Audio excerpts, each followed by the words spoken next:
بسم الله الرحمن الرحيم وأذن من الناس بالحج يأتوك رجالا وعلى كل ضامر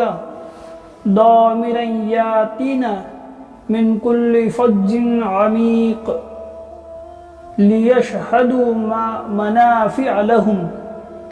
ترجمہ: لوگوں میں حج کی فرض ہونے کا اعلان کر دو، اس اعلان سے لوگ تمہارے پاس یعنی کہ تمہاری اس عمارت کے پاس حج کے لیے چلے آئیں گے، پاؤں چل کر بھی اور ایسی اونٹنیوں پر سوار ہو کر بھی جو دور دراز راستے سے چل کر آئی ہو اور سفر کی وجہ سے دبلی ہو گئی ہو، تاکہ یہ آنے والے اپنے منافع حاصل کرے۔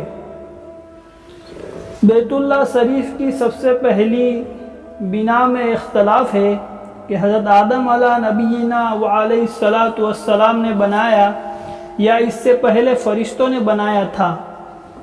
حتیٰ کہ بعض نے کہا ہے کہ زمین کی سب سے پہلی ابتدا اسی جگہ سے ہوئی کہ پانی پر ایک بلبلے کی شکل تھی، جس سے پھر بقیہ زمین کا حصہ پھیلایا گیا۔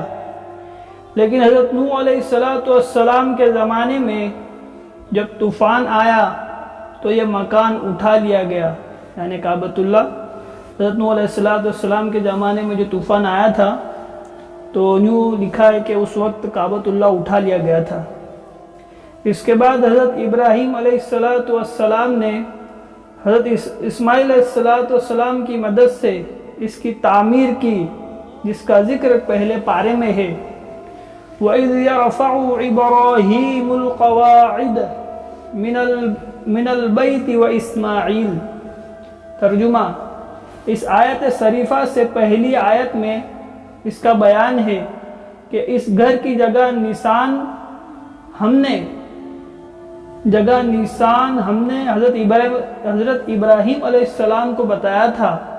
اللہ جل شانہ کے حکم سے حضرت ابراہیم علیہ السلام نے اس مکان کی ازسر نو تعمیر کی۔ ایک حدیث میں آیا ہے کہ جب اللہ جل شانہ نے حضرت آدم علیہ السلام کو جنت سے اتارا تو اس کے ساتھ اپنا گھر بھی اتارا اور فرمایا کہ آدم، میں تیرے ساتھ اپنا گھر اتارتا ہوں، اس کا طواف اسی طرح کیا جائے گا جس طرح میرے عرش کا طواف کیا جاتا ہے، اور اس کی جگہ نماز اسی طرح پڑھی جائے گی جس طرح میرے عرش کی نماز پڑھی جاتی ہے۔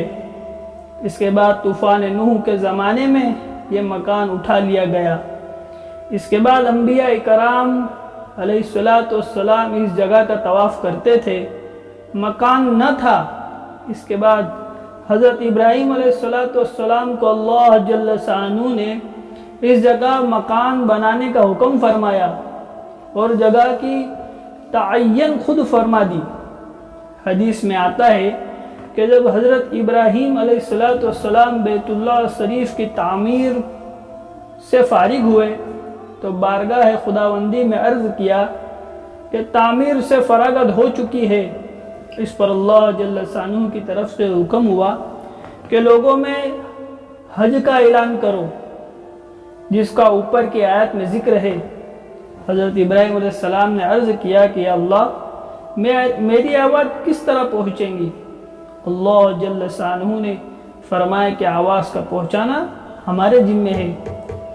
حضرت ابراہیم علیہ السلام نے اعلان فرمایا، جس کو آسمان و زمین کے درمیان ہر چیز نے سنا، آج اس میں کوئی اشکال نہیں رہا کہ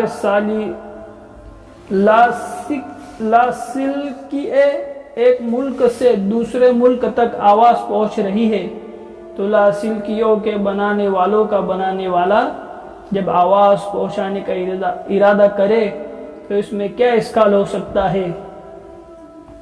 دوسری حدیث میں ہے کہ جب آواز کو ہر شخص نے سنا اور لبیک کہا، جس کے معنی یہ ہے کہ میں حاضر ہوں، یہی وہ لبیک ہے جس کا حاجی احرام کے بعد سے شروع کرتا ہے۔